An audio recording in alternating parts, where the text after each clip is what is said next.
একসাথেই বন্ধ হয়ে যাচ্ছে একই চ্যানেলের দুটি জনপ্রিয় ধারাবাহিক। এবার নতুন ধারাবাহিকের আগমনেই বন্ধ হয়ে যাচ্ছে তুমুল জনপ্রিয় ধারাবাহিকগুলো। একের পর এক বিগ বাজেট ও বিগ কাস্টিং নিয়ে আসছে নতুন ধারাবাহিক। তবে ধারাবাহিকগুলোর মধ্যে কিছু কিছু টিআরপিতে এগিয়ে থাকলেও কিছু কিছু ধারাবাহিক টিআরপিতে অনেকটাই পিছিয়ে। ধারাবাহিকের গল্প, কাস্টিং, প্রেজেন্টেশন সবকিছু ভালো হলেও টিআরপিতে পিছিয়ে পড়ায় মাত্র ৫ থেকে ৬ মাসের মধ্যেই বন্ধ হয়ে যাচ্ছে। কয়েকদিন আগেই জি বাংলার কে প্রথম কাছে এসেছি অষ্টমী, যোগমা, মুকুট, কাজল, নদীর জলে এবং ডায়মন্ড দিদি জিন্দাবাদ ধারাবাহিকগুলো টিআরপিতে পিছিয়ে থাকায় অল্প কয়েকদিনেই বন্ধ হয়ে গেছে।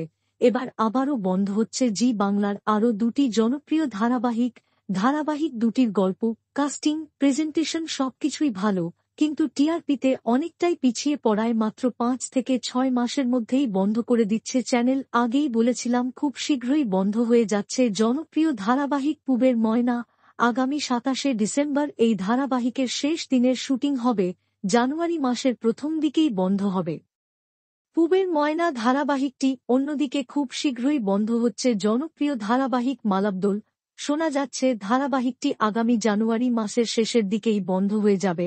প্রায় একসাথেই বন্ধ হয়ে যাচ্ছে একই চ্যানেলের দুটি জনপ্রিয় ধারাবাহিক। এই দুটি ধারাবাহিকের মধ্যে কোনটি আপনারা বেশি মিস করবেন কমেন্টে জানাবেন। বাংলা বিনোদনের এই ধরনের সকল আপডেট সবার আগে পেতে চ্যানেলটি সাবস্ক্রাইব করে পাশে থাকা বেল আইকনটি বাজিয়ে দিন। ধন্যবাদ।